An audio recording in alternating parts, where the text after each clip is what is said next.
ሰላም ጤና ይስጥልን ውድ የብሪጅ ሚዲያ ተከታታዮች እንደምን አላችሁ? የዘወትር በየዕለቱ እየተዘጋጀ የሚቀርብላችሁ የብሪጅ ሚዲያ ዳሰሳ ፕሮግራማችን ነው። በሚኖረን ቆይታ እንደተለመደው ሀሳብ አስተያየታችሁን ኮመንት ቦክስ ውስጥ ጥያቄም ካላችሁ እዛው ኮመንት ቦክስ ውስጥ አስቀምጡልን። አንብበን ምላሽ የሚያስፈልጋቸውን ምላሽ በፕሮግራም ማየት የሚገባንም በፕሮግራም እንመለከታቸዋለን። ለሚመለከታቸው አካላት መድረስ አለባቸው ብለን የምናምናቸውን ጥያቄዎች ደግሞ በቀጥታ በእናንተ በኩልም በሚዲያችን በኩልም እንዲሁም ደግሞ የስራ ኃላፊዎቹን በምናገኝባቸው አጋጣሚዎች ሁሉ መልእክቶቻችንን ለማድረስ እንሞክራለን። እንደተለመደው ደግሞ ፕሮግራማችንን ተመልክታችሁት ከወደዳችሁት ሌሎች ቢያዩት ብላችሁ ከፈቀዳችሁ ላይክ እና ሼር ማድረጉን እንዲሁም ደግሞ ሀሳብ አስተያየት ካላችሁ በኮመንት ቦክስ ውስጥ እንዲሁም ደግሞ ሰብስክራይብ ያላደረጋችሁ ሰብስክራይብ እንድታደርጉ በዚሁ አጋጣሚ ለማስታወስ ወዳለሁ። ከብሪጅ መተላለፊያ በኋላ በቀጥታ ወደ ፕሮግራማችን እናልፋለን።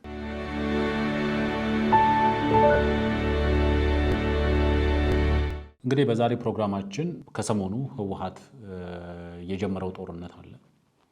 የጀመረው የሚለው ሊሰመርበት ይገባል። ምክንያቱም እዚህ ሀገር ላይ ባልተነገረ ልክ ባልተነገረ እውነት ልክ ደጋግሞ የተነገሩ ውሸቶች እንደ እውነት ተቀባይነት እያገኙ ነው ያለው። ስለዚህ ህወሓት በትግራይ ክልል ውስጥ ሲያደርግ በነበረው ወታደራዊ እንቅስቃሴ ሳይገደብ አሁን በይፋ ወደ አፋር ክልል ወረራ ፈጽሟል። በአፋር ክልል ላይ ወረራ ፈጽሟል።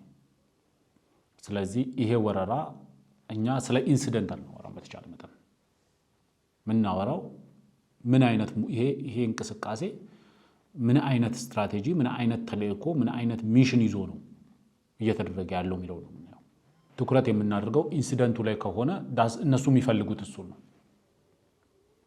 ትኩረት የምናደርገው ግን ቢገር ፒክቸሩን ትልቁን ምስል ከሆነ ትግራይ ውስጥ ያለው ነባራዊ ሁኔታ ምን ይመስላል? ትግራይ ከባለፈው ጦርነት ክልሉ እንደ ክልል ህዝቡ እንደ ህዝብ ታጣቂ ቡድኑ እንደ ታጣቂ ቡድን ምን አተረፈ የሚለውን እንፈትሻለን። በተደጋጋሚ ጊዜ በአዲስ ኮምፓስ ሚዲያም ላይ በብሪጅ ሚዲያም ላይ በተገኘባቸው አጋጣሚዎች ሁሉ ትግራይ እንደ ሱዳን እየሆነች ነው ስል ኦልሞስት በተለይ ደግሞ አቶ ታደሰ ወረደ ወደ ስልጣን ከመጣበት ዕለት ጀምሮ ደጋግሜ ስለው የነበረ ቃል ይሄ ምን ማለት ነው የሚለውን ዛሬ በተወሰነ ደረጃ ለማፍታታት እሞክራለሁ። አሁን ወደ አፋር ክልል እየተደረገ ያለው ዘመቻ ባለቤትስ ማን ነው የሚለውንም እናያለን። በከፊል ባለፈው አዲስ ኮምፓስ ላይ አንስቼዋለሁ። ባለቤቱ የትግራይ ህዝብ አይደለም። ኢቭን ባለቤቱ ህወሓትም አይደለም ብዬ ነው። ስለዚህ ባለቤቱ ማን ነው? እንዴትስ ከዘመቻ ፀሐይ ግባት ወደ ዘመቻ ሻቢያ ግባት ተሸጋገርን? ሻቢያን ጓዙን ጠቅልሎ ወደ ትግራይ እና ወደ ኢትዮጵያ እንዲገባ በዘመቻ መልክ እንዴት በዚህ ደረጃ ወርደን ሻቢያን አዝለን ለማስገባት ፈቀደን የሚለውን ለማየት እሞክራለሁ።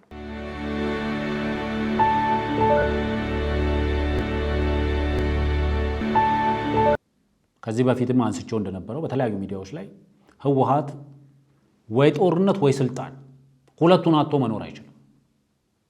ህወሓት እንደ ኦክሲጅን ወይ ስልጣን ወይ ጦርነት ይፈልጋል።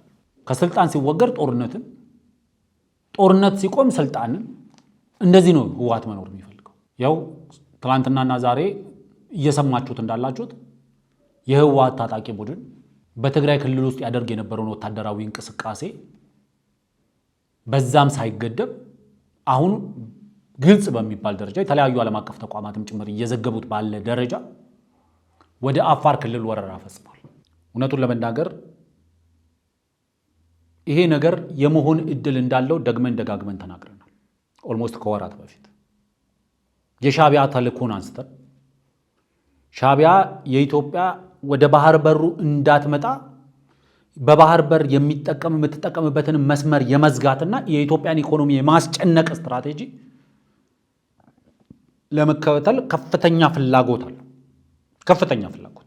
ይህንን ፍላጎቱን ለማሳካት በቀጥታ የራሱን ታጣቂዎች ተጠቅሞ ይህንን ማድረግ አይችልም። ምክንያቱም ኮንሲኩዌንሱ ምን ሊሆን እንደሚችል ያውቋል።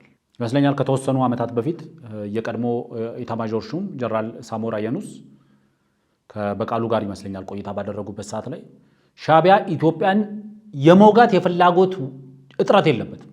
ኦልዌይስ ፍላጎቱ አለ። አቅሙና ምን ሊሆን ይችላል የሚለውን ያላረጋገጠው።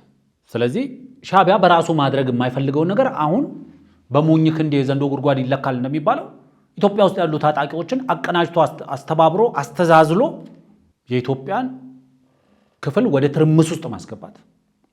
ለዚህ ደግሞ አስ ስቴፕ ፎርዋርድ የህወሓት ታጣቂዎች ወደ አፋር ክልል ዘልቀው በመግባት የኦሮሞ ነጻነት ሰራዊቶች ወደ ምስራቅ ኦሮሚያ ወይም ደግሞ ሰሜናዊ ምስራቅ ኦሮሚያ አካባቢ ላይ በማቅናት ድሬዳዋ አካባቢ ላይ ጥቃት እንዲሰነዝሩ፣ ወደ ከፊል ሐረርጌ አካባቢ ላይ ጥቃት እንዲሰነዝሩ፣ በዛ አካባቢ ከፍተኛ አንስቴቢሊቲ እንዲፈጥሩ፣ የአማራ የምስራቅ አማራ ፋኖ የሚባሉት በእነምሬ ወዳጆ የሚመሩትን በተመሳሳይ መልኩ ተደራጅተው የኢትዮጵያን የባህር በር መስመሩን ለመቁረጥ ከፍተኛ ርብርብ እያደረገ የዚህ ርብርብ አካል ነው ህወሓት አሁን ወደ አፋር የተንቀሳቀሰበት ምክንያት። ለዛ ነው ይሄ ጦርነት በባለቤትነት የሻዕቢያ ነው፣ በባለቤትነት የግብፅ ነው። በተልእኮ ደረጃ ተልእኮውን ከግብፅ ላይ ተረክቦ ይዞ የመጣው ሻዕቢያ ነው። ሻዕቢያ ይሄንን የግብፅ ተልእኮ ከግብፅ ላይ ተቀብሎ በኢትዮጵያ ውስጥ በተከራያቸው በቅሎች ጫንቃ ላይ ወይም ጀርባ ላይ ጭኖ አሁን ኦልሬዲ ይሄን እንቅስቃሴ እያደረጉ ያሉ በዛ መስመር ነው። ሻዕቢያ ህወሓት ታጣቂዎች ወደ መጋሌ ወረዳ አቶ ምሳ ቀበሌ የገቡትን እሱን ኢንሲደንት አብራርተን ማውራት እንችላለን። ይጠቅማል ወይ ነው እሱ። ምክንያቱም የአፋር ክልልን መግለጫ አውጥቷል። ጥቃቱን በሚመጥን ደረጃ ካውንተር ኦፌንሲቭ የመልሶ ማጥቃት እርምጃ እንደሚወስድ ተናግሯል።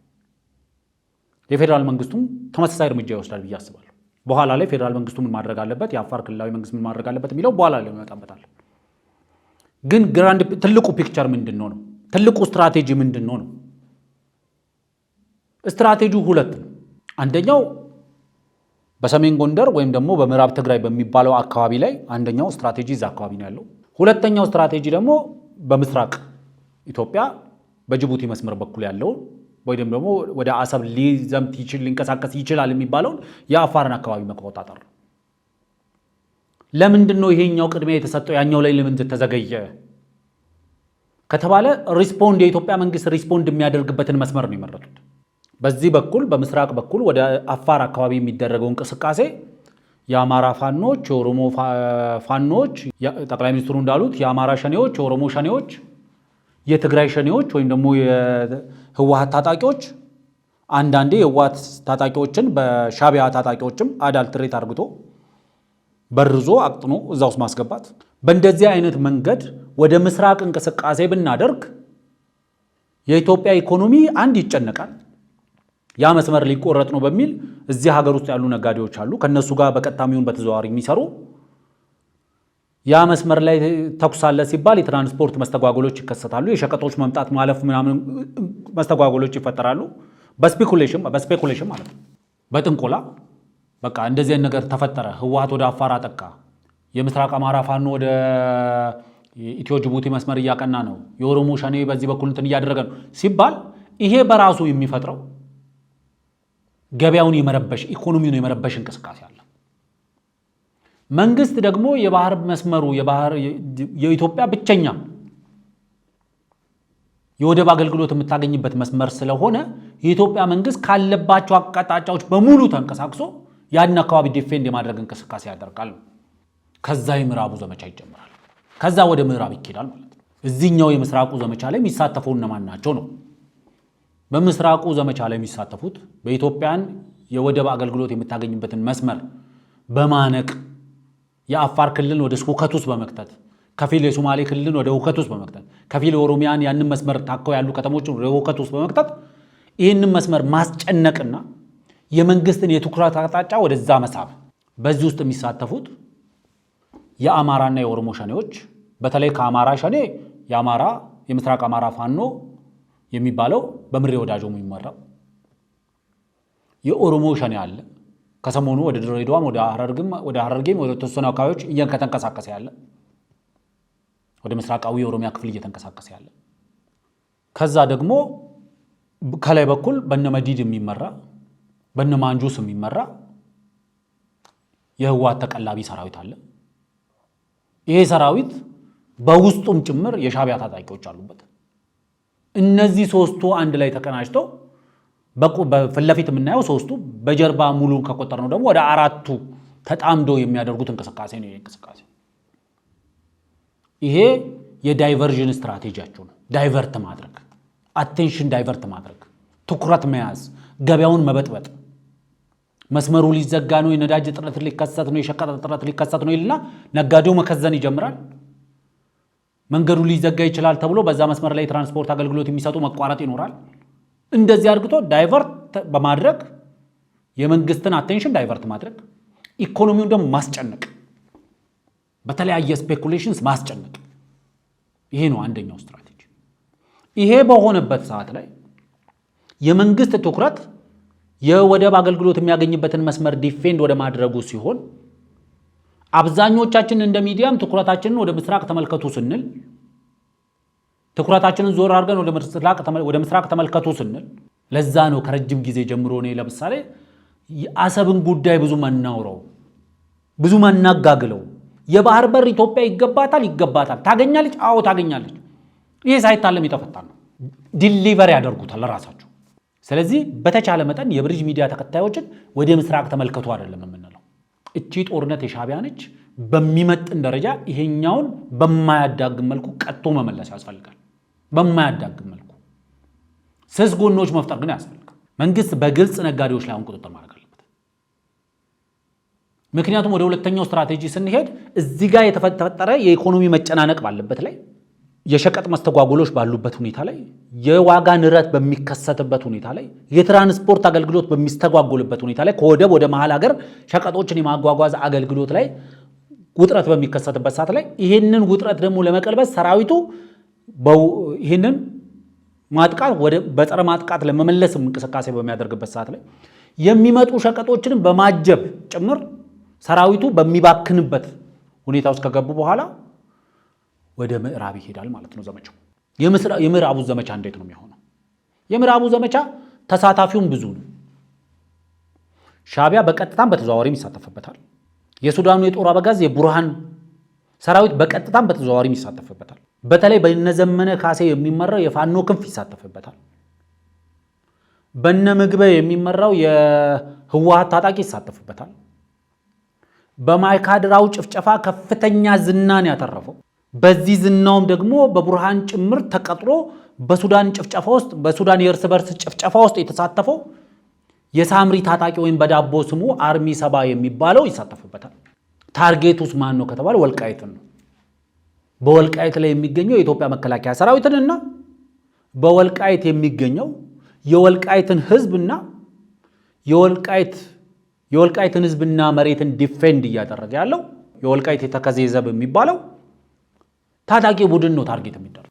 በዚህ መልኩ የአማራ ህዝብንና መሰረተ ልማቱን በማውደም የሚታወቀው የነዘመነ ከፊል የአፋድ ታጣቂዎችም ጭምር የሚሳተፉበት እነ ምግበ ከትግራይ የሚሳተፉበት የቡርሃንና የሻዕቢያ ወታደራዊ አመራሮች የማስተባበር ስራውን የኦፕሬሽን ስራውን በበላይነት የመምራት ስራውን የሚሰሩበት የማይካድራውን ጭፍጨፋ በመተግበር ዝናን ያተረፈው ሳምሪ የሚባለው ወይም ደግሞ አርሚ 70 በመባል የሚታወቀው ታጣቂ የሚሳተፍበት ጥቃት ያኔ ይጀምራል ማለት ነው።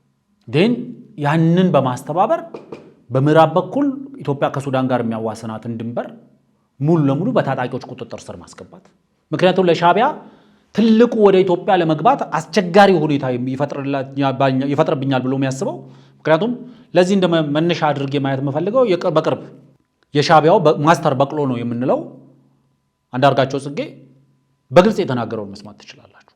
የኢትዮጵያ መንግስት ወደ አሰብ ቢንቀሳቀስ የሻዕቢያ መንግስት ወደ ምዕራብ ኢትዮጵያ ኢትዮ ሱዳን ቦርደር ነው የሚንቀሳቀስ፣ ወልቃይት ነው የሚቆጣጠረው፣ በወልቃይት በኩል አድርጎ ወደ መሃል አዲስ አበባ ነው የሚታመው፣ አሰብ ላይ አይዋጋቸውም የሚል ነገር ተናግሯል።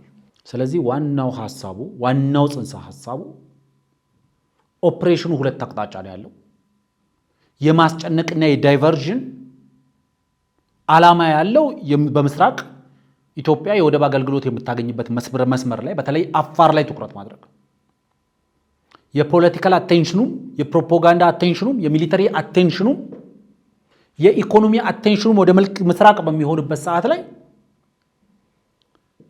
በመጨፍጨፍ ዝነኛ የሆነው የትግራይ ህዝብንም ሆነ የአማራ የአፋርን ህዝብ በመጨፍጨፍ የሚታወቀው የምግበና የሌሎች የጦር አበጋዞች ሰራዊት የሆነው የህወሓት ሰራዊት ከላይ በኩል በሻዕቢያ ሰራዊት እየታገዘ በማይካድራ ጭፍጨፋ የተሳተፈው የሳምሪ ወይም ደግሞ አርሚ 7 የሚባለው ሰራዊት በቡርሃን እየታገዘ እየተደገፈ የአማራን ህዝብና መሰረተ ልማቱን የሚጨፈጭፈው የነዘመነ ካሴ ሰራዊት ደግሞ በከፊል የአማራ ፋኖ ህዝባዊ ድርጅት ታጣቂዎችም ጭምር ታግዞ አሁን በጎንደር አካባቢ እንቅስቃሴ አድርገው ነበር። በዛሬው ዕለት ጠቅላይ ሚኒስትሩ በአካባቢው ላይ ያደረጉት ጉብኝት አንደኛው ሲምቦላይዝ የሚያደርገው በአካባቢው ላይ ያለው ነገር ምንም አይነት ለመንግስት ስጋት በሌለበት ደረጃ ላይ ነው ማለት ነው። ስለዚህ ከሰሞኑ የነበረችው የጎንደር መወራጨትም ወደዛ የመንቀሳቀስ ነች። እነዚህ ሁሉ ሲያያዙ ዋናው መሰረታዊ ነገር ጦርነቱ አሁን ወደ አፋር የሄደበት ምክንያት እንትኑ ኦልሬዲ ዳይቨርት የማድረግና ኢኮኖሚክ መጨነቅ መፍጠር ነው ዋና ዓላማው። ከዛ ወደ ምዕራብ ጦርነቱን ጎትቶ የመውሰድና ወልቃይትን ወደ ህወሓት ቁጥጥር ስር ማስገባት ወደ አማራ ፋኖ አይደለም። እነ ዘመነ ካሴ ከዚህ በፊት ተናግረዋል። ሳይኮሎጂካል ማሳጅ ሲሰሩ ነበር። ቁራጭ መሬት ብዙም ችግር የለብንም ብለዋል። ሰሊጥ ማምረት የአማራ ህዝብ ስራ አይደለም ብለዋል። ስለዚህ በዚህ ደረጃ አራከሱትና በገዝቶ ወደ ቤቱ የሚሄደውን ሰውዬ ውሻ ምን ሆነ ነው የተሸከምከው፣ ውሻ ምን ሆነ ነው እየተሸከምከው እያሉ ደጋግመው ነግረውት እንዳስጣሉት ሁሉ የአማራን ህዝብ ሰሊጥ አንተ አይደለም የምታመርትበት ቁራሽ መሬት ነው ምናምን ብለው አራከሱና አሁን እነሱም ተዋግተው ወንድሞቻችን በሚሏቸው በነ ኮሎኔል ደመቀ ሰራዊት ላይ ዘምቶ ያንን መሬት ለህወሓት የማስረከብ ህወሓት ደግሞ ለሻቢያ የማስረከብ ሻቢያ በኢትዮጵያ ውስጥ ተጎትቶ እንዲገባ ማድረግ። ለዛ ነው ቅድም በመግቢያ ላይ እንዳነሳሁት በ1990 የሻቢያ ወረራ ጊዜ ሻቢያ ባድመን መልቀቅ ፀሐይ ወጣ አትገባም ማለት ነው ባለበት ሰዓት ላይ የኢትዮጵያ መከላከያ ሰራዊት አመራሮች ዘመቻ ፀሐይ ግባት የሚል ዘመቻ ነበር ያካሄዱት። አሁን እየተካሄደ ያለው ዘመቻ ሻቢያ መግባት ነው። ከዘመቻ ፀሐይ ግባት ወደ ዘመቻ ሻቢያን አዝሎ ማስገባት ነው የገባ ነው። አሁን በቅሎዎቹ ስራ ጀምሯል። ሻቢያን አዝሎ ወደ ኢትዮጵያ ኢኮኖሚ ውስጥ የማስገባት። የሚያሳዝነኝም የሚያሳፍረኝም አንድ ነገር ይሄ ነው። ትላንትና በ10 ሺዎች በ100 ሺዎች የሚቆጠሩ ወጣቶቻችንን ገብረን ፀሐይም እንደወጣች አትቀርም ብለን በዘመቻ ፀሐይ ግባት ሻቢያን ድል አድርገን ያሸናፊ ተሸናፊዎች ሆነን ከዛ የተረፈ በዛ የደረሰብን የሞራል ስብራት ሳይቀር አሁን ያንኑ በኢትዮጵያ ሕዝብ ላይ የሞራል ስብራት የፈጸሙ ሰዎች በሚመሩት ታጣቂ ሻቢያን አዝሎ የማስገባት ዘመቻ ላይ ናቸው አሁን ያሉት። ሻቢያን አዝሎ ወደ ኢትዮጵያ ማስገባት፣ ኢትዮጵያ መቼም ወደ ባህሩ እንዳትወጣ የማድረግ ይሄ አሁን ኢትዮጵያ ውስጥ እየተካሄደ ያለው የትጥቅ ትግል የሻቢያን ተልእኮ የማስፈጸም ትግል ነው። የሻቢያ ተልእኮ ደግሞ ኢትስ አረባናይዜሽን ኦፍ ዘ ሬድ ሲ የሚባለው ቀይ ባህርን የአረብ ሀገራት መዳረሻ ብቻ ማድረግ፣ የቀይ ባህር ተጎራባች የሆኑ ሀገራት የአረብ ሊግ አባላት ብቻ የማድረግ ተልእኮ ኤክስቴንሽን ነው ይሄ። አሁን በምስራቅ በአፋር አካባቢ የሚደረገው ዘመቻ የዚህ ኤክስቴንሽን ነው። አሁን በምዕራብ የሚደረገው ዘመቻ የዚህ ኤክስቴንሽን ነው። ኢትዮጵያን ገፍቶ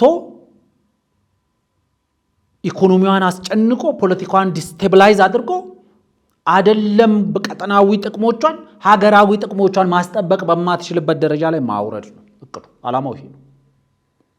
አንደኛው መታወቅ ያለበት ይሄ ነው፣ በግልጽ መታወቅ ስላለበት።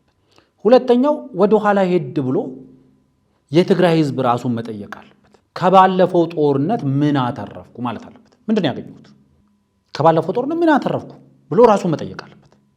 ለኔ እስከሚገባኝ ድረስ ባለፈው ጦርነት በፊት የትግራይ ህዝብ ህጋዊ መንግስት ነበረው፣ ህጋዊ ህገ መንግስት ነበረው። ልጆቹ በቤት ውስጥ ነበሩት። ባል ሚስት ነበረው፣ ሚስት ባል ነበራት።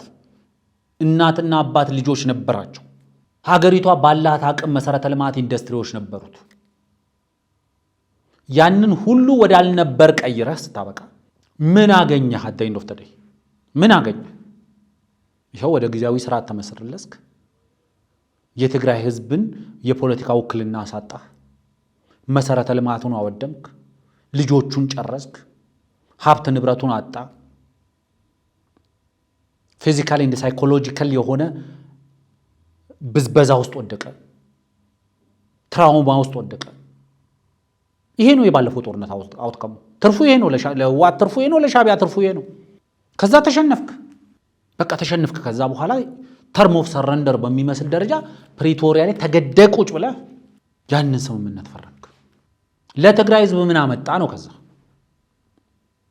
አዎ ያንን ሁሉ ውድመት ካመጣ በኋላ ተሸነፈ ወደ ኖርማል ስርዓቱ ለመመለስ ቃል ገብተ ያንን ስምምነት ከፈረምክ በኋላ ለትግራይ ህዝብ የሚጠቅመው የመጀመሪያ የሚጠቅመው ወደዛ ጦርነት ባይገባ ነበር።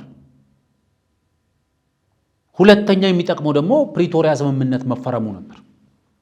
ያ ከሆነ በኋላ ደግሞ መተግበሩ ነበር የሚጠቅመው። ስምምነቱን ፈርመ ስታበቃ መተግበሩ ላይ ወገቤን ተፈናቃዮች መለሱ። አይ ተፈናቃዮቹ የህወሓት አመራርና ታጣቂን ተሸክመው አዝለው ካልተመለሱ አይመለሱም። ታጣቂው ትጥቅ ይፍታ፣ ሪሳይክል ማድረግ ትጥቅ ይፈታል፣ ታድሶ ማዕከላት ይገባል፣ ይሰለጥናል፣ ማቋቋሚያ ገንዘብ ይወስዳል፣ ይወጣል፣ ዞሮ ታጣቂ ሆኖ ይመጣል። ይሄን ይቀጥላል። አረብ አካባቢ የልማት ስራ ስሩ በጀቱ ይኸው የበጀቱ በጠቅላላ ከ70-80% በላይ በ7 ወር የበጀቱ የአንድ ዓመት በጀት 70-80% በ7 ወር ውስጥ ነው የሚያልቀው። ሙሉ ለሙሉ በጀቱ የታጣቂ መቀለቢያና የትጥቅ መግዣ ነው የሆነው። ወደ አካባቢው የሚላክ ሸቀጥ በጠቅላላ የትግራይ ህዝብ እንደ ኤክስፕረስ ወይ ነው የተጠቀመበት። የትግራይ ህዝብ የበይ ተመልካች ነው የሆነው። ነዳጅ ይላካል፣ ተጭኖ አስመራ ነው የሚገባው። ሸቀጥ ይላካል፣ ተጭኖ አስመራ ነው የሚገባው። የሻዕቢያው ሰውዬ ቁጭ ብሎ ተቀላቢ ነው የሆነው። የባለፈው ጦርነት ትርፉ ይሄ ነው። አሁን ሌላ ጦርነት ውስጥ የምትገባው ስለምንድን ነው?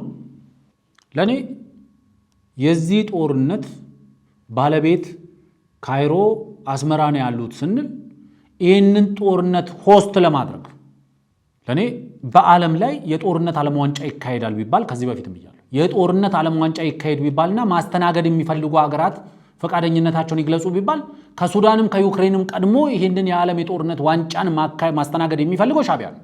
ምንም የሚያጣው ነገር ስለሌለ በጦርነት የሚያተርፍ ስለሆነ ከሻዕቢያ ይህንን ተልእኮ ይህን የሻዕቢያን ስራ ሰብሊዝ አድርጎ አምጥቶ በትግራይ ውስጥ ለመስራት ተልእኮ የወሰደው አሁን በስሙ መጠራት ካለበት አቶ ታደሰ ወረደ ነው። አቶ ታደሰ ወረደ ነው ይህንን ነገር እያደረገ የጊዜያዊ መስተዳድሩ በተለይ ደግሞ የጊዜያዊ መስተዳድሩ ፕሬዚደንት። ብዙ ሰዎች እሱ አያቅም፣ ከሱ አቅም ውጪ ነው፣ ከሱ ቁጥጥር ውጪ ነው ብለው የሱን ለመናገር ይሞክራሉ። ፍሮም ዴይ ዋን ይሄ ሰው ወደ ስልጣን ከመጣበት ዕለት ጀምሮ ደግሜ ደጋግሜ ባገኘሁት ፕላትፎርም ሁሉ ሐሳቤን አንጸባርቄያለሁ። እንደዚህ ሰውዬ ሴረኛ የለም፣ እንደዚህ ሰውዬ እስስታዊ ባህሪ ያለው የለም ብዬ ነበር። ከዛ በመነሳት ነበር የትግራይ ሁኔታ ወደ ሱዳን እያመራ ነው። ብዙ ሰዎች ሟርት መስለዋቸው ነበር ያኔ በወቅቱ። አቶ ጌታቸው እንደ ጠቅላይ ሚኒስትር አብደላ ሐምዶክ ነው የሆነው። ከዛ በኋላ ቡርሃን ማን ነው ሐሜቲ ማን ነው የሚለውን ራሳችሁ ደልድሉት። ወደዛ ነው እያመራን ያለ ነው። የታደሰ ወረደ መለሳለስ አዲስ አበባ ሲመጣ ጠቅላይ ሚኒስትሩ ጋር ሲመጣ በጀት ጋር ሲመጣ ነው የምታገኘው። ሴረኝነቱን ደግሞ መቀሌ ሲገባ ታገኘዋል። ወደ አፋር ወረራ ሲፈጸም ወጥቶ በመግለጫ ምንድን ነው የሚለው? ወረራ አልፈጸምንም፣ ድንጋዩን መተነው ስናበቃ ድንጋዩ መታኝ ወይም ደግሞ እንቅፋት መታኝ እንደምንለው እንቅፋቱን የመታነው እኛ ሆነ ሳለ እንቅፋቱ መታኝ እንደምንለው አፋር ወደ እናንተ መታነው ታዲያ መታችኋት? አፋር ወደ እናንተ መጥቶ ነው ያጠቃችሁት? ፖሉ ገብቶብኝ የገጨሁት እንዳለው ሹፌር ማለት ነው። በህይወት ዘመናችሁ አንድ የተማሩ ከስተታችሁ ቢያንስ ዳግም የትግራይ ህዝብን ወደ ጦርነት አትማግዱት። የማትሞቱበትን ጦርነት የማትወድሙበትን ጦርነት አትቆስቁሱት። ህዝቡ ቢያንስ እረፍት ያገኝ። ይሄን ማለት ጦረኝነት ነው። አሁን አትዋጉ፣ አትውጉ፣ ጦርነት አትቀስቅሱ፣ ጦርነት አትጫሩ ማለት ጦረኝነት ነው የሚመስላችሁ። አንዳንዴ ጦረኝነት ነው ይላሉ፣ አንዳንዴ ፈሪነት ነው ይላሉ። መንግስት በዚህ ደረጃ ትዕግስት የሚያደርገው ኃላፊነት ስላለበት ነው እንጂ የጭካኔ ችግር ስላለበት አይደለም። የመዋጋት ችግር ስላለበት አይደለም። መንግስት እናንተም ለመዋጋት እየሞከራችሁ አይደል? መንግስት የመዋጋት ችግር የለበትም። ክቡር ፊልድ ማርሻል ብርሃኑ ጁላ በቅርብ ተናግረዋል። ሁሉንም ችግሮች አይተን እንዳላየ ለማለፍ የምንሞክረው ወደ ጦርነት ብንገባ ከዚህ የባሰ ችግር ይፈጠራል ብለን ስለምናስብ ነው። ህዝብን በሙሉ እንደ ጠላት የፈረጀ ታጣቂ ቡድን ግን ጦርነት ቢመጣ ትልቁ ሟች ህዝብ ስለሆነ ጠላቱ ነው ህዝቡ ደግሞ እንደዛ አድርጎ ነው የሚያስበው። ስለዚህ በግልጽ የዚህ ጦርነት በትግራይ የዚህ ጦርነት ተወካይ የትግራይ ጊዜያዊ አስተዳደር እና ፕሬዚደንቱ ኤክሰፕሽናሊ ፓርቲኩላርሊ የጊዜያዊ መስተዳድሩ ፕሬዚደንት አቶ ታደሰ ወረደ ነው የዚህ ጦርነት ባለቤት የዚህ ዘመቻ ባለቤት። ይህንን ደግሜ መናገር ስላለብኝ የፌዴራል መንግስቱ የአፋር ህዝብ ምን ማድረግ አለበት? የአፋር ክልላዊ መንግስት አቅሙ በፈቀደ ልክ ወደ ክልሉ የገባውን የሻቢያ በቅሎ ሻቢያ ተላላኪ የህወሓት ታጣቂ በሚገባው ቋንቋ ዳግም እንዳያስበው ዳግም እንዳይሞክረው አድርጎ መልስ መስጠት ያስፈልጋል። የፌዴራል መንግስቱ በአንድ በኩል ይህንን ታጣቂ ዳግም እንዳያስብ ትምህርት የሚሰጥ ቅስሙን የሚሰብር እንዳያንሰራራ አድርጎ የሚሰብር በቂ ቅጣት መቅጣት ያስፈልጋል። ሁለተኛ የበጀትን በተመለከተ በጀት የታጣቂ ማሰልጠኛ የጦር መሳሪያ መግዣ የቀለም መስፈሪያ ስለሆነ የታጣቂዎች ቀለም መስፈሪያ ስለሆነ መንግስት ኦልተርኔቲቭ በጀቲንግ ሲስተም እስከሚያገኝ ድረስ ይህንን በጀት መሳብ አለበት። የትግራይ ህዝብ ምንም አይሆንም። ምክንያቱም እስካሁንም የሚላከው በጀት ለትግራይ ህዝብ የፈየደው ነገር አንዳንዶች መንግስት ይህንን በጀት ካቋረጠ የትግራይ ህዝብ ይጎዳል ይላሉ። ላይክ በጀቱ ለትግራይ ህዝብ እየዋለ እንዳለ መንገድ እየተሰራለት እንዳለ ትምህርት ቤት እየተሰራለት እንዳለ ተፈናቃዮች ሰብአዊ ድጋፍ እየተደረገላቸው እንዳለ አድርገው በጀቱ ከተቋረጠ እኮ የሚጎዳው የትግራይ ህዝብ ነው። ጎበዝ በጀቱ ለትግራይ ህዝብ እየዋለ አይደለም። አንደኛው በጀቱን በተመለከተው ኦልተርኔቲቭ አማራጭ ሐሳቦችን እስኪያመጣ አማራጭ የበጀት አለቃቀቅ ሜካኒዝም ህዝቡን ታርጌት ያደረገ ህዝቡን አድሬስ የሚያደርግ የበጀት መልቀቅ አካሄድ እስኪመጣ ድረስ መንግስት እዛ ላይ ጥንቃቄ ማድረግ አለበት። ሌላኛው በግልጽ ማስቀመጥ አለበት። የጊዜያዊ አስተዳደሩ በትግራይ ክልላዊ መንግስት ውስጥ በሚንቀሳቀሱ ታጣቂዎች ዊዝን ትግራይ በትግራይ ውስጥም ከትግራይ ውጭም ለሚያደርጉት እንቅስቃሴ ሁሉ የትግራይ ጊዜያዊ አስተዳደር ፕሬዚደንቱ በተለይ ፕሬዚደንቱ አቶ ታደሰ ወረደ ተጠያቂ እንደሚሆኑ ኃላፊነት እንዳለባቸው ኃላፊነት እንደሚወስዱ በይፋ ማሳወቅ አለበት። ሌላኛው በጀትን በተመለከተ የፌዴራል መንግስቱ በሰሞኑ የወሰደው እርምጃ አለ። ሁለት አይነት ምልክት ነው እሱ። አንደኛው የፌዴራል መንግስቱ በራሴ በምልከው ገንዘብ በሚሰለጥን ሰራዊት በሚገዛ መሳሪያ በሚሸመት ትጥቅና ስንቅ ራሴ ላይ ጦርነትን ራሴ ፋይናንስ አላደርግም የሚል እርምጃ ለመውሰድ ኮንሲደር እያደረገ ለመሆኑ አመላካሽ ነው። እያደረገ ለመሆኑ ኮንሲደር እያደረገ የሚስተካከል ነገር ስላለው ነው የሚለው ደብዳቤው፣ ስክሪኑ ላይ የምትመለከቱት ደብዳቤ። ሁለተኛ ምንድን ነው የሚያሳየው? የፌዴራል መንግስቱ እስከ ጥቅምት 12 ድረስ ይህን ደብዳቤ ጽፎ ከትላንትና በስቲያ ይህን ደብዳቤ እስኪጽፍ ድረስ ጥቅምት 12 ለትግራይ ጊዜያዊ አስተዳደር የጥቅምት ወር የበጀት ድጋፍ 2 ቢሊዮን ብር አካባቢ ለትግራይ ህዝብ ለመልቀቅ ፈቃደኛ ነበር። ስለዚህ የፌዴራል መንግስቱ ነገ የፌዴራል መንግስቱን የጦርነት ጀማሪ የምትል ነገር ከመጣች ምክንያቱም አይባልም ነገር የፌዴራል መንግስቱን በሰሜን ዕዝን አጥቅተው ያን ሁሉ ጭፍጨፋ ፈጽመው መብረቃዊ ጥቃት አድርሰን ያሉን ሰዎች ገልብጠው ጦርነቱ ፌዴራል መንግስቱን የጀመረው እኛ ራሳችንን የተከላከልነው ወደሚል ትርክት እንደወሰዱት ሁሉ አሁንም እኛ አይደለንም ፌዴራል መንግስቱ ነው ጦርነት የጀመረው ለሚሉ ሰዎች ይሄ ማስረጃ ነው።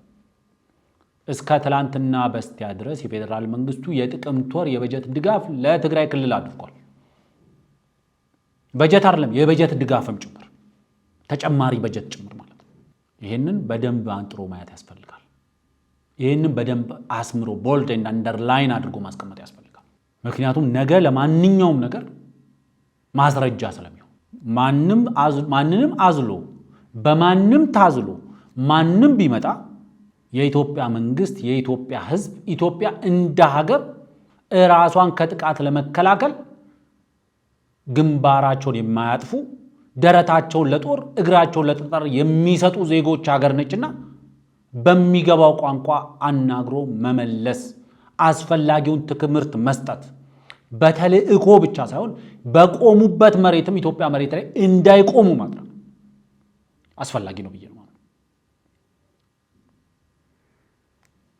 አሁን ራሱን ህወሓት ብሎ የሚጠራው በምርጫ ቦርድ ህገወጥ ተብሎ የተፈረጀው ቡድን ወደ ቀደመ መጠሪያው አሸባሪው ህወሓት ተብሎ መጠራት አለበት። ከዚህ ቡድን ጋር የሚደረግ ማንኛውንም ትብብር እንደ ወንጀል ዲክሌር ማድረግ ያስፈልጋል። ዳግም ህወሓት ወደ ስልጣን ሲመጣ ኢሃፓ መሆን ወንጀል እንደሆነ በህግ እንደከለከለችው ሁሉ ህወሓትነትን በህግ መከልከል ያስፈልጋል። ህወሓት በኢትዮጵያ መሬት ላይ በትግራይ መሬት ላይ የፖለቲካል ኢንስቲትዩሽን ሆኖ እንኳን የመቀጠል ሁኔታው ላይ ህጋዊ ክልከላ ማስቀመጥ ያስፈልጋል ብዬ ነው ማለት ነው። ይህንን ካልኩ ከብሪጅ መተላለፊያ በኋላ ወደ ቀጣዩ አጀንዳ አልፋለሁ።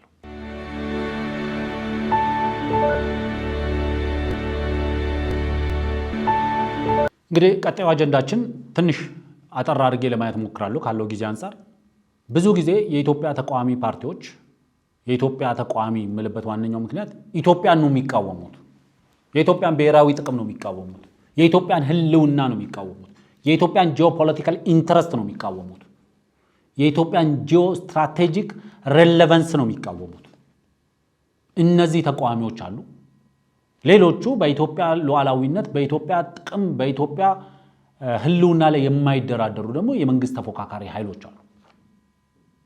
መንግስት ለመሆን ካለው መንግስት ጋር የሚፎካከሩ እነሱን አይመለከትም። ከዚህ በኋላ የምናገረው ነገር የማወራው ስለ ተቃዋሚዎቹ ስለሆነ የኢትዮጵያ ተቃዋሚዎች ናቸው። እነሱ እንደ ስማቸው የኢትዮጵያ ተቃዋሚ ፓርቲዎች ናቸው። የኢትዮጵያ ተቃዋሚ ታጣቂዎች ናቸው። እነሱ ደጋግሞ የሚሉት ግን አንድ ነገር አለ። ያንን ነው ካውንተር ማድረግ የምፈልገው፣ ሐሳቡን ዲባንክ ማድረግ ስለሚያስፈልግ። ብዙ ጊዜ እነዚህ ታጣቂዎች የሚሉት አንድ ነገር አለ። መንግስት ጦርነትን ወይም ደግሞ የሰላም እጦትን እንደ ግብ ይከተለዋል ነው የሚሉት። የኔ ጥያቄ ለምን ጦርነት የሚያመጣው ገቢ አለ ለመንግስት? ዋናው መሰረታዊ ነገር የኢትዮጵያ መንግስት ለምንድን ነው ጦርነትን የሚፈልገው ተብለው ሲጠየቁ ብዙ ጊዜ የልማት ስራዎችን መስራት ስለማይችል ይላሉ። በጦርነት ውስጥ ሆኖ ኢትዮጵያ ውስጥ ባለፉት 7 ዓመታት የተሰሩ የልማት ስራዎች ህወሓት ኢህአዴግ በስልጣን ላይ በነበረበት 20 ምናምን ዓመታት አልተሰራም። በፈለጋችሁት ማስረጃ ማስደገፍ እንችላለን። በመንገድ ኪሎ ሜትር፣ በትምህርት ቤቶች ቁጥር፣ በጤና ጣቢያዎች ቁጥር፣ በብዙ ነገሮች ኢትዮጵያ ውስጥ የተሰሩ ስራዎች ባለፉት 20 ምናምን ዓመታት አልተሰሩ። ጦርነት አያስፈልገውም ኤግዚስት ለማድረግ ማለት ነው። የልማት ስራዎችን እየሰራ ነው መንግስት። የልማት ስራዎችን እየሰራ ያለበትን ለመስራት እየጣረ ጦርነት የማደናቀፍ ስራ ነው እየሰራ ያለው። ስለዚህ መንግስት ጦርነትን አይፈልገውም።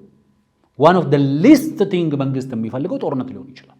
በጣም እሱ አስገዳጅ ሁኔታ ከተፈጠረ መንግስት ሳይገደድ የገባበት ወይም ደግሞ መንግስት ፈልጎት የገባበት ጦርነት የለም ኢትዮጵያ ውስጥ።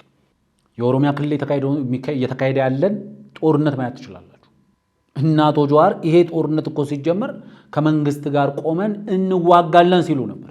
ሀጫሉ እኮ በሚሊኒየም አዳራሽ እኮ በተካሄደ ፕሮግራም ላይ እኮ ነው ጠቅላይ ሚኒስትር አብይ አህመድ እና የሻቢያው ሊቀመንበር ኢሳያስ በተገኙበት መድረክ ላይ እኮ ሀጫሉ እኮ ያንን ዘፈን ሲዘፍን የትኛው ጠላት ነው በጭናክሰን ገብቶ የኦሮሞን ህዝብ እየጨፈጨፈ ነበር?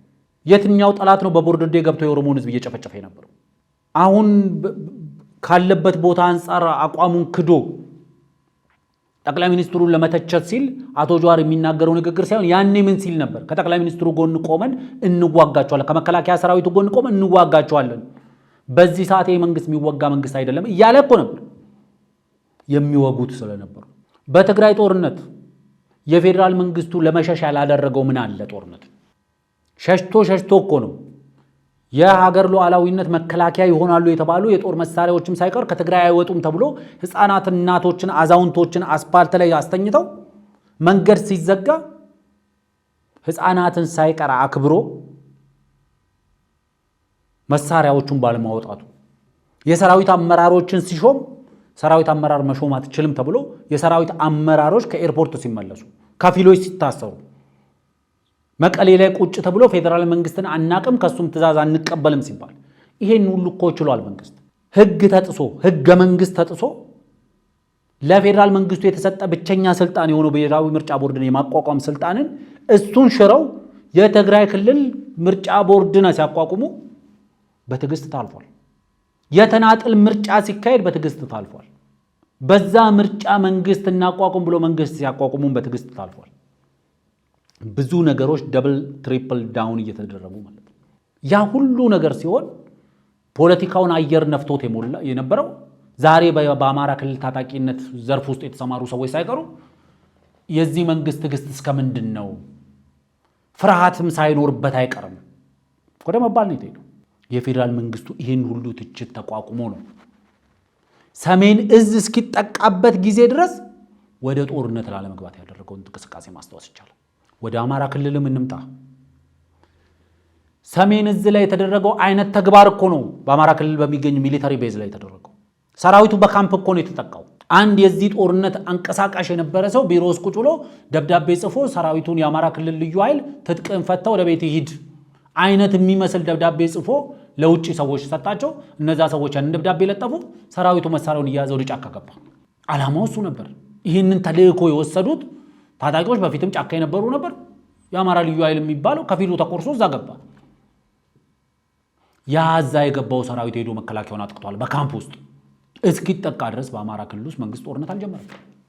ቤኒሻንጉል ብትሄድ የህዳሴ ግድብ ግንባታን ለማስተጓጎል ጭምር ጦርነት ያደርጉ የነበሩ ታጣቂዎች ነበሩ። እነሱን ለመከላከል ነው መንግስት እርምጃ ወሰደው። ሶማሊ ብትሄድ የአብዲሌን ጉዳይ ማንሳት ትችላለህ። ፌዴራል መንግስቱ ምን ስላደረገ ምን እንደተደረገ። አንዳንዶች ፌዴራል መንግስቱ በጦርነትና በሰላም መካከል አማራጭ ብፌ ተዘርግቶለት ጦርነትን መርጦ የገባበት ይመስል ያለ ጦርነት መኖር አይችልም የሚል ፕሮፓጋንዳ ለመንዛት ይሞክራል። እኔ በግልጽ ቋንቋ መናገር የምችለው ከመንግስት በላይ ያለ ጦርነት መኖር የማይችሉ ታጣቂ ቡድኖቹ ናቸው። ከመንግስት በላይ ጦርነትን እንደ ፖለቲካ ስልት የሚያስብ ጦርነትን እንደ ትግል ስልት የሚጠቀም ጦርነትን እንደ ፖለቲካ ርዕዮት የሚያይ ታጣቂ ቡድን ወደ ስልጣን ቢመጣም ጦርነትን የአስተዳደር ስልት ያደርገዋል እንጂ ሌላ ምንም የአስተዳደር ስልት አያደርግም። ዲሞክራሲ ነፃነት አያመጣም። ያለ ጦርነት ግን መኖር አይችሉም። እነዚህ የኢትዮጵያ ተቃዋሚዎች፣ የኢትዮጵያ ብሔራዊ ጥቅም ተቃዋሚዎች፣ የኢትዮጵያ ሀገራዊ ህልውና ተቃዋሚዎች ያለ ጦርነት መኖር አይችሉም። ይሄ በግልጽ መታወቅ አለበት። መንግስት ጦርነትን የሚፈልግበት ምንም ምክንያት የለም። 30 ቢሊዮን ዶላር አካባቢ ኮስት የሚያደርጉ ፕሮጀክቶችን ለመስራት የሚያስብ መንግስት ነው። እነዚህ ፕሮጀክቶች ለመተግበር ሰላም ይፈልጋሉ። መንግስት ቁርጠኝነቱም እነዚህን ፕሮጀክቶች መሬት ላይ ለማዋል የፋይናንስ አቅሙም አለው። the only thing ሰላም ይፈልጋል። ያለውን አቅም በጦርነት ላይ ማባከን አይፈልግም። ህዝብ መንግስትን በስልጣን ላይ ለማቆየት የህዝብ የሚፈልገውን ነገር እንዲሰራለት ነው የሚፈልገው አይደል? ምንድነው የሚፈልገው? ልማት። ምንድነው የሚፈልገው? እኩል የጋራ ተጠቃሚነት። ምንድነው የሚፈልገው? በሰላም ወጥቶ መግባት። መንግስት ይሄንን ለማድረግ የሚያስፈልገውን ካፒታል በጦርነት ላይ ማባከን አይፈልግም። ለዚህ ነው በተገኘው አጋጣሚ ሁሉ ከመንደር ጎበዝ አለቆች ከጦር አበጋዞችም ጋር ጭምር ሳይቀር መንግስት የንወያይ በሰላማዊ መንገድ ተነጋግረን ችግሩን እንፍታ የሚለው። ለዚህ ነው ጦርነትን የሚፈልግ ሰው ለምሳሌ ወደ ሱዳን ኬዝ ውስጥ ብንሄድ የሱዳን በሁለቱም ወገኖች የሱዳን ህዝብ ጠላቶች እንደሆኑ አውቃለሁ። ያለኝ መረዳት ያለኝ ንባብ እንደዛ ነው። ሁለቱም ወገኖች የሱዳን ህዝብ ጠላቶች ናቸው። አርኤስኤፍ በለው የሱዳን አርምድ ፎርስ በለው ሁለቱም የሱዳን ህዝብ ጠላት ናቸው። ቡራኑን ሰደው በቅርቡ ስለ ድርድር ምናምን ሲነገር ምንድነው ያለው? ምደራደረው ወደ አዘጋጀውት ካምፕ ተጥቅፈተው ሲገቡ ነው። ካምፕ አለው እንጂ ወደ እስር ቤት ተጥቅፈተው ተጥቃቸውን አስከራክበው ወደ መንግስት ወደ አቋቋመላቸው እስር ቤት ሲገቡ ነው ጥያቄ። የኢትዮጵያ መንግስት እንደዛ አላለም። ይህን ሁሉ ግፍ ፈጽመውበትም ማለት ነው። ለመነጋገር ተነጋግሬ ችግሮችን ለመፍታት ፈቃደኛ ነኝ። ከምንገዳደል ብንነጋገር ይሻላል። በድሃ ጥሪት፣ በእዳ፣ በብድር፣ በእርዳታ የተገነቡ መሰረተ ልማቶቻችን አይውደሙ፣ የልማት ስራዎቻችን አይስተጓጎሉ፣ ኖቆች ብለን እንነጋገር ነው የኢትዮጵያ መንግስት እያለ ያለው። ምክንያቱም ጦርነት ስለማይፈልግ። ስለዚህ ይሄ መንግስት ጦርነት ይፈልጋል ተብላ ተደጋግማ የምትነገር ነገር ለምን ቢባል ምክንያት የሌላት ነች። መንግስት አንድም ፈልጎ ፈቅዶ የገባበት ጦርነት የለም። አንድም ለዛውም ራስን ለመከላከልም በጣም ዘግይቶ ነው የሚገባው መንግስት። በዚህ ነው መወቀስ ካለበት መወቀስ ያለበት። አት early stage ላይ ቢመታቸው ሊጠፉ የሚችሉትን ኃይሎች በትዕግስት ስም አሳድጎ በትዕግስት ስም አሰልጥኖና አስታጥቆ ከዛ በኋላ ነው እርምጃ መውሰድ የሚጀምረው። አሰልጥኖና አስታጥቆ ስል ኢንዳይሬክትሊ ጊዜ በመስጠት እንጂ ካምፕ ውስጥ አስገብቶ ወይም ደግሞ መሳሪያ ሰፍሮ በመስጠት አይደለም። ኢንዳይሬክትሊ ግን እሱም ተደርጓል። ስለዚህ መንግስት ጦርነትን አይፈልግም። መንግስት ሰላምን ይፈልጋል። ምክንያቱም በጣም ብዙ የልማት ስራዎች የመስራት አቅምም ፍላጎትም ያለው መንግስት ስለሆነ የህዝብ ተጠቃሚነትን የሚያረጋግጡ የህዝብ በሰላም ወጥቶ መግባትን የሚያረጋግጡ የልማት ስራዎችን ለመስራት ስለሚፈልግ ይሄ መታወቅ አለበት በግልጽ። ስለዚህ ይሄ በየመንደሩ የምታወሩትን መንግስት ያለ ጦርነት መኖር አይችልም የምትሉትን ወደ ራሳችሁ ገልብጣችሁ ብትፈትሹ ጥሩ ነው። ለኔ እስከሚገባኝ ድረስ እስከማቃችሁ ድረስ ቁጭ ብዬ አንዳንዴ ሊስት አውጣ አደርጋለሁ። እስቲ እዚህ ታጣቂዎች ውስጥ ማንን አውቃለሁ ላለው የተወሰነ ከደርዘን በላይም ሰዎች ማቅባቸዋለሁ። እዚህስ ማን አውቃለሁ ፐርሰናሊ ማውቃቸው። ለነዚህ ሰዎች ብቸኛው ኤግዚስት ሊያደርጉ የሚችሉ በጦርነት ነው። በሰላም ኤግዚስት ማድረግ አይችሉም። በልማት ውስጥ ኤግዚስት ማድረግ አይችሉም። በዝርፊያ ውስጥ ነው ኤግዚስት ማድረግ የሚችሉት። ይሄው በትግራይ እኮ የምናየው ነው። ህዝብ ይደህያል፣ ህዝብ ይደቃል፣ ህዝብ ከድንኳን አይወጣም፣ ህዝብ ይሰቃያል። እንደ ሙአመር ጋዳፊ የወርቅ ሽጉጥ ካልተሰራልኝ የሚል የጦር አበጋዝ ደግሞ አለ። መሬት እየቆፈረ ማዕድን እያወጣ ማዕድን እየሸጠ የራሱን የጦር ሰራዊት አደራጅቶ ቀጣዩ ፕሪጎጂን ካልሆንኩ ቀጣዩን ዋግነር ካላቋቋምኩ ይላል። ታጣቂዎቹ እስከዛ ናቸው። ታጣቂዎቹ በሰላም ውስጥ ኤግዚስት ማድረግ አይችሉም። ለዚህ ነው ለእያንዳንዱ ውሃ ቀጠነ የፖለቲካ ምክንያት በረሃና ጫካ የሚታያቸው። ለዛ ነው በጠረጴዛ ዙሪያ ቁጭ ብሎ ለመነጋገር ዕውቀት ይጠይቃል። ጦር ሜዳ ወርዶ ደግሞ ተኩስና መሳሪያ ለማወዛወዝ ቃታ የሚስብበት ጣት እንጂ ጭንቅላት አይፈልግም። ይሄ ነው መታወቅ ያለበት። ይሄ በግልጽ መታወቅ ስላለበት ነው ማለት ነው። ሌሎቹ በተለያዩ ሚዲያዎች ላይ ስለተባሉ ብዙም ኢንዲቴል ገብቼ ማውራት አልፈልግም። እንግዲህ ይሄኛውን አጀንዳ ትንሽ አጠር አድርጌ ነው፣ ምክንያቱም በተለያየ ጊዜ ደጋግመን የምናነሳው ነው። በፊትም አንስተነዋል፣ ከዚህ በኋላም ደጋግመን እናነሳዋለን። ሀገራችን ውስጥ በጣም ብዙ የሰብአዊ መብት ጥሰቶች አሉ። አብዛኞቹ የሰብአዊ መብት ጥሰቶች የሚፈጸሙት ደግሞ በታጣቂዎቹ ነው። እነዚህ ታጣቂዎች ብዙ ሰው የሚሳሳተውና የሚዘነጋው ነገር እንደ ጠላትነት የሚቆጥሩት የመሸጉበትን ህዝብ ነው። የመሸጉበትን መሰረተ ልማት ነው በጠላትነት የሚፈርጁት። ከመንግስት በላይ ጠላታቸው ህዝቡ ነው፣ የመሸጉበት ህዝብ። ከመንግስት በላይ ከመንግስት ታጣቂዎች ከመንግስት ወታደሮች በላይ የነዚህ ሰዎች ታርጌት ሲቪሊያኑ ነው። እና ይህንን በተመለከተ ብዙ ጊዜ እኔም ሆንኩ ብዙ ሰዎች ሲናገር በሰብአዊ መብት ጥበቃ ላይ መንግስት ሁለት ድርሻ አለበት እንላለን። በዓለም አቀፍ ህግጋትም በተለያዩ ኮንቬንሽኖች ውስጥም የሚቀመጥ አንደኛው መንግስት የሰብአዊ መብት ጥሰቶችን ያለመፈጸም ግዴታ አለበት። ሁለተኛው የመንግስት ግዴታ ደግሞ አርቱፒ የሚባለው ሪስፖንሲቢሊቲ ቱ ፕሮቴክት የሚባለው ሌሎችን ከጥቃት የመከላከልም ደግሞ ኃላፊነት አለበት። መንግስት አለመፈጸምን መተግበር አለበት፣ መከላከልንም መፈጸም አለበት። እነዚህ ሁለቱ ግዴታዎቹ ናቸው። ብዙ ሰው ለእያንዳንዷ ችግር ኢን ኤቭሪ ኢንች ኦፍ ኢትዮጵያን ቴሪቶሪ ለምትፈጸም እያንዳንዷ የዜጎች የመኖር ህልውና አደጋ ላይ ሲወድቅ መንግስት እንዴት መከላከል አልቻለም? የመንግስት ታጣቂዎችም በዜጎች ላይ የሚፈጽሟቸው የሰብአዊ መብት ጥሰቶችም ካሉ መንግስት ይህን እንዴት ያደርጋል እየተባለ መንግስት ይወቀሳል። ይህንን ከሌላ አንግልም ማየት ያስፈልጋል። we need to be realistic። እውነቱን ለመናገር መሬት ላይ ወርደን ነው መነጋገር ያለብን። አየር ላይ ይሄ አለ፣ ይሄ በዓለም አቀፍ ስታንዳርድ ነው። ይሄ ግን ወደ ኢትዮጵያ መሬት ላይ እንውረድ። የክቡር ጠቅላይ ሚኒስትር ዶክተር አብይ አህመድ መንግስት ወደ ስልጣን ሲመጣ ኢትዮጵያ ውስጥ የነበረው የሎ ኢንፎርስመንት ወይም ደግሞ የህግ አስከባሪ አካላት እንዴት ነበር አወቃቀራቸው? በመከላከያ ሰራዊት ደረጃ ካየነው ከ150 ሺህ ያልበለጠ መከላከያ ሰራዊት የነበራት ሀገር ነች። በብዙ ችግሮች የተተበተበ በብዙ ጫናዎች ውስጥ ያለ የመከላከያ ሰራዊቱ አባላት ደግሞ በብዙ ችግሮች ውስጥ የተተበተቡ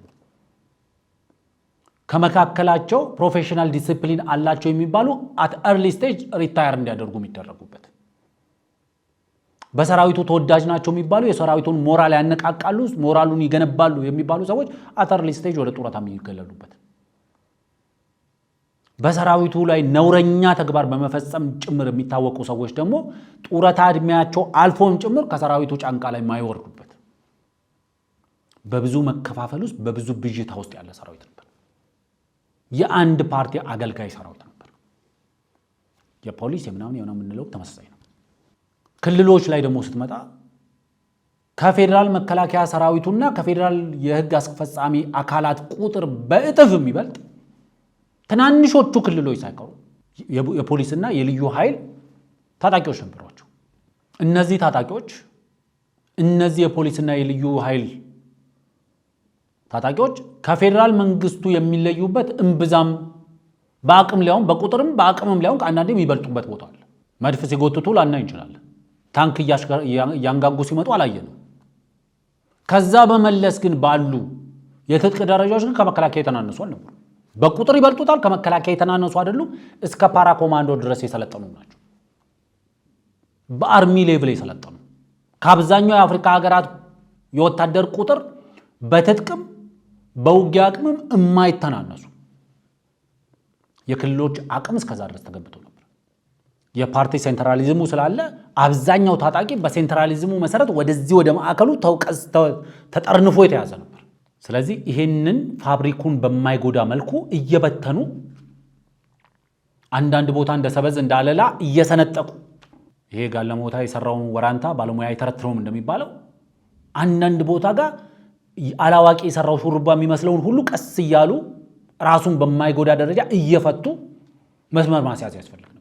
ተሞክሮ የነበረ ለምሳሌ ትጥቅ የመገደብ እንቅስቃሴ አንዱ የዚህ አካል ነበር። የልዩ ኃይሎችን የማፍረስ እንቅስቃሴ አንዱ የዚህ አካል ነበር። እንደዚህ አይነት ነገር ሲመጣ መንፈራገጦች ነበሩ በየክልሉ። የአብዲሌ መንፈራገጥን ማየት ትችላላችሁ። የህወሓት መንፈራገጥ ታዩታላችሁ። ኦሮሚያ ውስጥ የነበሩ መንፈራገጦችም ነበሩ፣ በአማራ ክልልም ነበሩ። እሱ ሳይፈታን ያልፈታም እሱ ሳይፈታን ያልፈታም ይላል። ኦሮሚያ ያለው አማራው ሳይፈታን ያልፈታም ይላል። አማራ ያለው ኦሮሚያ ሳይፈታ፣ ትግራይ ያለው አማራው ሳይፈታ፣ አማራ ያለው ትግራይ ሳይፈታ፣ እንደዚህ ነበር። ሁሉም ጋር እንደዚህ አይነት ነገር ነበር። መንግስት የትጥቅ መገደብ ለመደበኛ የፖሊስ ተግባራት ደረጃ ላይ ትጥቅን የመገደብ ምክንያቱም ብዙ ጊዜ እንደምለው አብዛኛው የአፍሪካ ጦርነት በAK47 ተጀምሮ በAK47 የሚያልቅ በመድፍና በታንክ የምትዋጋው ብዙ ጦርነት የለም። ኢንተርናል ሲሆን ደግሞ እንደዛ ነው። ማን በቂ ሰው ኃይል አለው፣ ማን በቂ በዛ የሰው ኃይል እጅ ላይ ማን በቂ መሳሪያ እጅ ላይ ማሳረፍ ይችላል፣ ስልጠና ትጥቁ ምናምን የሚባለው እዛ ጋር ነው። ግን አብዛኛው በክላሽንኮቭ ደረጃ በበቂ ደረጃ የታጠቀ በስልጠና ደረጃ እስከ ፓራ ኮማንዶ ድረስ የሰለጠነ በበረሃ ውስጥ ጭምር ለአስቸጋሪ ኢንቫይሮንመንት የሚሰለጥን ሰራዊት ነው የነበረው። ስለዚህ ይሄንን ቀስ እያሉ ወደ ህግ መስመር ማምጣት ያስፈልጋል። ምክንያቱም መንግስት ያለማድረግም የመከላከልም ግዴታውን ለመወጣት የሎ ኢንፎርስመንቱን በዲሲፕሊን ደረጃ ከነበረበት አዘቅት ከፍ ማድረግ ይፈልጋል። በተቋማዊ አደረጃጀትም ደረጃ የመከላከል አቅሙን መወጣት ወደሚችልበት ደረጃ ከፍ ማድረግ ይፈልጋል። ይሄ በአንድ 5 እና 6 ዓመታት ውስጥ የምታሳካው ነገር አይደለም። ብዙ ዳተኝነቶች፣ ብዙ ሴራዎች ነበሩበት። አብዛኛው ውጊያ የዚህ ውጤት ነው። በአግባቡ በዲሲፕሊን ያልተያዘ የክልሎች ታጣቂ ቡድን ከፊሉ በመንግስት ደሞዝ የሚተዳደር ከመንግስት ትጥቅና ስንቅ እየቀነሰ ለታጣቂ ቡድን የሚያቀብል ሎ ኢንፎርስመንት ነው ያለው። ይሄንን ይዘን እነዚህ ሁለት ግዴታዎችን ያለመፈጸምና የመከላከል ግዴታዎቹ መወጣት ይቻላል ወይ ነው ጥያቄ። እዚህ ጋር ነው ህዝብ ኢንጌጅ ማድረግ ያለበት። ብዙ ጊዜ ይገሉና ህዝብ ይጨፈጭፉና ከዛ በሌላ በኩል ደግሞ ዞሮ ይመጡና መንግስት ምን ሲሰራ መንግስት ለምን አይከላከልም? ገዳዩ እኮ ነው ለምን አይከላከልም የሚል አንድ የገጣሚ ተስፋውን ግጥም አለች። ስጉኖ ጌታዬ ፈሪኖ ጌታዬ ባሽከሮቹ በኩል ይልክና አፉን ከአድማጮቹ ተርታ ያሳምራል ሰልፉን ትላለች። አንዳንዶቹ አፋቸውን ተግባራቸውን ሁሉ ነገራቸውን በሆነ ቦታ ጋር ይፈጽሙትና ተግባሩን ሌላ በእጃቸው ይፈጽሙትና ዞር ብለው ደግሞ በዚህ በኩል ሆኖ መጥተው ደግሞ ወቃሽ ይሆናሉ። መንግስት እንዴት አይከላከልም? ስለዚህ ሁሉም ሰው ተነስቶ በዛ በኩል የልቡን ይሰራና የሚገለውን ይገልና የሚያወድመውን ያወድምና ይመጣና መንግስት መከላከል አልቻለም ይላል። መንግስት የመከላከልም ያለማድረግም ግዴታውን እንዲወጣ በዓለም አቀፍ ስታንዳርድ መከላከልም አለማድረግም ግዴታ ይጥልበትና ይህንን ግዴታው እንዲወጣ ደግሞ አንድ ዓለም አቀፍ ስታንዳርድ ለሁሉም መንግስታት ይሰጣል። ሞኖፖሊ ኦቨር ቫዮለንስ የሚል ኃይልን በብቸኝነት የመጠቀም መብት ይሰጣል መንግስት። ችግሮች ሲፈጠሩ ኃይልን በተገቢው መልኩ ተጠቅሞ በብቸኝነት ተጠቅሞ ተመጣጣኝ የሆነ ኃይልን ተጠቅሞ ህግና ስርዓት እንዲያስከብር። እነዚህ ታጣቂዎችና በመንግስት መካከል ያለው ልዩነት ይሄ ነው። መንግስት ያለማድረግም የመከላከልም ግዴታ አለበት። በብቸኝነት ኃይል የመጠቀምም ስልጣን የመንግስት ነው። ታጣቂዎቹ ውስጥ ጋር ስንመጣ መንግስትን በምንድነው ማሳጣት የሚፈልጉት? ሲቪሊያንን በመግደል መሰረተ ልማትን በማውደም 130 ሚሊዮን ህዝብ አለ ሲባል 130 ሚሊዮን ታርጌት አለ ለታጣቂዎች። እንደ ጫካ እዚህ ህዝብ ውስጥ ነው የሚመሽጉት። ጎጃም ውስጥ ይመሽግና ጎንደር ያለውን ህዝብ ይጨፈጭፋል። ጎጃም ውስጥ ይመሽግና ወለጋ ውስጥ ያለ ህዝብ መጥቶ ይጨፈጭፋል። ወለጋ ውስጥ ይመሽግና ጎጃም ውስጥ ያለውን ህዝብ መጥቶ ይጨፈጭፋል። ወለጋ ውስጥ ይመሽግና ቤኒሻንጉል ውስጥ ገብቶ ይጨፈጭፋል። ለነሱ 130 ሚሊዮን ታርጌት ነው ያለው። የመንግስት ህግ አስከባሪ አካላት with all the difficulties ታርጌቶቻቸው በሺዎች የሚቆጠሩ ታጣቂዎች ናቸው። በ130 ሚሊዮን ህዝብ ውስጥ የመሸጉ ለመንግስት አዳጋች የሚሆነው ለዛ ነው። መሰረተ ልማቱን ፕሮቴክት ማድረግ አለበት። 130 ሚሊዮን ህዝብ ፕሮቴክት ማድረግ አለበት። ከዛ መሰረተ ልማት ከዛ ህዝብ ውስጥ መንቅሮ አውጥቶ ታጣቂዎችን መቅጣት አለበት። ለመንግስት አዳጋች የሚያደርገው እሱ። ስለዚህ ዋናው ማስተላለፍ የፈለኩበት መንገድ ህዝብ ደግሞ እያስጠለላቸው እየከለላቸው ቀለብ እየሰፈረላቸው ያሉ ታጣቂዎችን በራሱ ኪስ ውስጥ እባብ ለመደ ተብሎ በኪስ አያዝም እንደሚባለው በራሱ ኪስ ውስጥ እያሳደጋቸው እያበላ እያጠጣቸው እንዳሉ እባቦች ማየት አለበት። እነዚህ እባቦች ትልቅ ህልማቸው ሻዕቢያን ተሸክሞ አዲስ አበባ ማምጣት ነው። ትልቅ ህልማቸው እሱ። ቀለብ ሰፋሪያቸውን ጀርባቸውን፣ ጭንቅላታቸውን፣ አፋቸውን ያከራዩለትን ሻዕቢያ ተሸክሞ አዲስ አበባ ማምጣት። ይሄ ፕሮጀክት ሻዕቢያን አዝሎ አዲስ አበባ የማምጣት ፕሮጀክት ኤርትራናይዜሽን ኦፍ አዲስ አበባ፣ ኤርትራናይዜሽን ኦፍ ኢትዮጵያ ማለት ነው። ህልማቸው እሱ ነው። እንደ ኤርትራ እንደ ሻዕቢያ የሆነች ሀገር መፍጠር። የኢትዮጵያ ህዝብ ይህንን ማወቅ አለበት። ያለን መከላከያ ሰራዊት ውስን ነው። ያለን የታጠቀ ህግ አስከባሪ አካል ውስን ነው። ከነዚህ ያሉ ታጣቂዎችን ካለን የህግ አስከባሪ አካላትም የዲሲፕሊን ጉድፈት ያለበትም ሊኖር ይችላል። ብዙ ጊዜ ደግሜ ደጋግሜ እንደምለው ወደ ጦርነት ከገባን በኋላ ወደ ግጭት ከገባን በኋላ የማይሆኑ ነገሮች ሁሉ ይሆናሉ። በኢትዮጵያ ምንድነው ባህላዊ ወይም ደግሞ በኢትዮጵያ ወግ ውስጥ በኢትዮጵያ ባህል ውስጥ ነውር የሆኑ ነገሮች ሳይቀሩ ይሆናሉ። ለምን? ጦርነት ሁሉን ነገር እንዲሆኑ ያደርጋል። በራሱ መደፈር ይኖራል፣ መጨፍጨፍ ይኖራል፣ መሰረተ ልማት መውደም ይኖራል፣ የገበሬው የለፋበት አዝመራ ይወድማል። ይሄ ሁሉ ይሆናሉ። የጦርነት ህግ የሚባል ነገር እኔ ብዙም አይገባኝም። የጦርነት ህግ አልቦነት ነው። ከጦርነት በመለስ ችግሮቻችንን መፍታት መለማመድ አለብን። የሚጨፈጭፉ ታጣቂዎች በዛ በኩል ማይክሮፎን ቀይረው ክላሻቸውን በማይክሮፎን ቀይረው መጥተው መንግስት የመከላከል አቅም የለውም ተዳክሟል ሲሉን እናንተ የመናገር ሞራል የላችሁም፣ የሞራል ማማ የላችሁም ብሎ መናገር ያስፈልጋል። እነሱ ከሸኔና ፋኖ እየተባለ ሲሞዳሞድ ህዝብ ቀን እያጋጨ ማታ እሱ እስኪ ጠርሙሱ ሲያጋጨ የሚያመሽ ከዛ ሸኔው ለጨፈጨፈው የአማራው ሸኔ ደግሞ ይነሳና መንግስት ደካማ ነው ዜጎቹ መከላከል አልቻለም ይላል። የአማራው ሸኔ ደግሞ ሲጨፈጭፍ የኦሮሚያው ሸኔ ይነሳና መንግስት ደካማ ነው ህዝብ መጠበቅ አልቻለም ይላል። ይሄ ነው እየሆነ ያለው። አይ ቲንክ ዲስ ኢነፍ በቂ ይመስለኛል። ዊኬንዱ ስለነበረን ቆይታ ከልብ አመሰግናለሁ። እንደተለመደው ሐሳብ አስተያየታችሁን በኮሜንት ቦክስ ውስጥ አስቀምጡልን። እንዲሁም ደግሞ ፕሮግራማችን ለሌሎች ቢደርስ ቢጋራ ይጠቅማል ብላችሁ ካሰባችሁ ደግሞ ላይክ እና ሼር ማድረጉን፣ ሰብስክራይብ ያላደረጋችሁ ሰብስክራይብ ማድረጉንና ለሌሎች ወዳጆቻችሁ ሰብስክራይብ በማስደረግ ሚዲያችንንም በዚሁ አጋጣሚ እንድታሳድጉ ማስታወስ ወዳለሁ። መልካም የረፍት ጊዜ እንዲሆንላችሁ እመኛለሁ። በለተሰኞ የሚዲያ ዳሰሳ ፕሮግራማችን እስክንገናኝ ድረስ አብሬያችሁ ቆይታ ያደረግኩት እኔ አፈወርቅ በደዊ ነኝ። በሚቀጥለው ፕሮግራም እስከምንገናኝ ድረስ ጤና ይስጥልኝ።